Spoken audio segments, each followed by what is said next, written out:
Hello friends, today in this video I will show you how to disable inactive scrolling in Windows 10. So guys, to disable inactive scrolling, click on Start, then Settings. Now in here guys, click on Bluetooth and Devices. Now click on Mouse.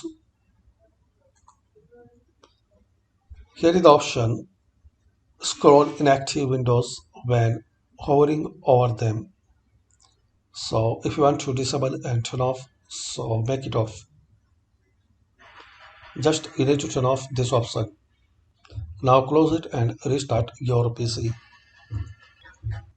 So like this guys, you can disable inactive scrolling in Windows 10. Thanks for watching. Please comment this video useful for you or not.